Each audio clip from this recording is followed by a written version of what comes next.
already corrected her a few times for being afraid. For being so now we're going to just keep bringing her back. I don't want her to rely on me as a security blanket. Stay. What she already does? Stay. Correct.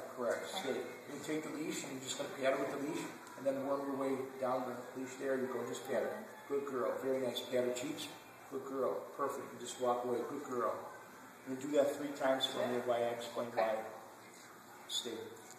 Good girl. Talk to her. Good girl. Good girl. You are. Good girl. Stay. You are. Good girl. Yeah. Now, what do most people do when they come up and introduce themselves to a dog? Talk to him. Yeah. And then what else do they do with their hand? Puts it out. Put their hand out Right. like this. And if you do So that they to can most smell. dogs, why do we do that? So in most cases, it's not going to trigger any kind of aggression through fast movement. But we're not trying to prevent that. We're trying to prevent the people that aren't going to try to do it properly or differently. They're just going to come up and, hey, that's a good girl. How you doing? You don't do stuff like that. So that's what you're getting her used to. And just fast movement.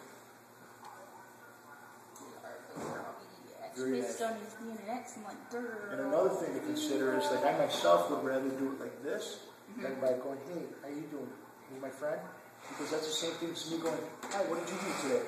You know, That's true. That's true. Now, just think about what you do with your own dog. You ever come up to your dog and go, hi, Max, I missed you. What did you do all day today? You never do that with your own dog. What do you do with your own dog? Good boy. It's the same thing you want her to get used to with strangers.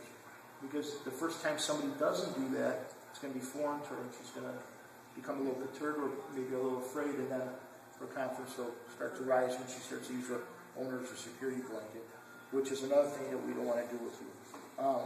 Big thing with her is, too, is have other people handle her. Now that she knows that people sit downstairs, so I'm going to just give you the leash. You don't need to do anything formal. Just walk around, make her sit, stay, walk a circle around her, that's it. Until her heel, and just walk off with her, put her on your left side. Left side? Yep. Just walk off, just heel. Yep. Good girl. Talk to dad, girl. Good girl.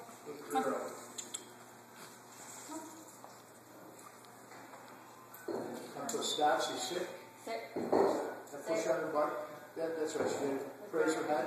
Touch her head. Good girl. Good girl. This is why obedience is the key to everything. So when you have a dog that's afraid, if you work them through obedience, you're also putting them in predicaments where they're going to have to get praised for doing it correctly. You know what I mean? If you just come up to a dog and sit down next to them and start baby talking, in some cases, in most cases, it'll be bugging